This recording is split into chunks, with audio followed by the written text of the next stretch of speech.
এখানে তোমরা হিসাব মতো মাংস দিতে পারো। আমি এখানে দিচ্ছি 600 কেজি মাংস। তারপর দিচ্ছি কেটে রাখা পেঁয়াজ, তারপর দিচ্ছি কেটে রাখা আলু, সব কিছু দিয়ে দিচ্ছি। এবার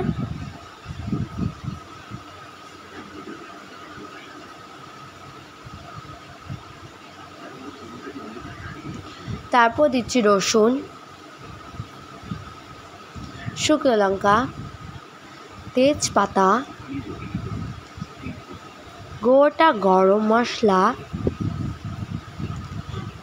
এইসব দেওয়ার পর তারপর দেবে তোমরা পেস্ট করা জিনিসগুলো, যেমন কাঁচা লঙ্কা, আদা, রসুন পেস্ট করে নেওয়া হয়ে গেছে, দিয়ে দিলাম।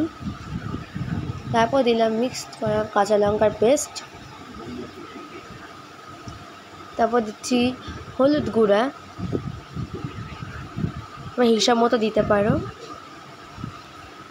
এখন দিচ্ছি লঙ্কার গুঁড়ো,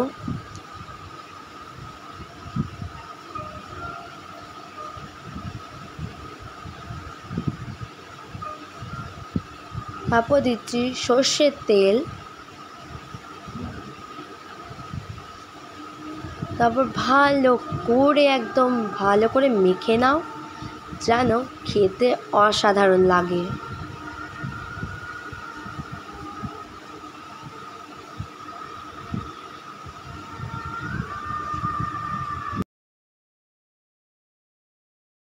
এখন দিচ্ছি সানরাইজের লঙ্কার গুঁড়ো, তোমরা যদি বেশি ঝাল খেতে যাও।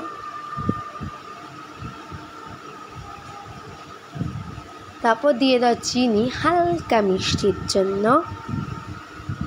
তারপর তোমরা গ্যাস জ্বালিয়ে ঢাকা দিয়ে কিছু রেখে দেওয়ার পর তোমরা এখন দিয়ে দেবে নুন। এসব দিয়ে দেওয়ার পর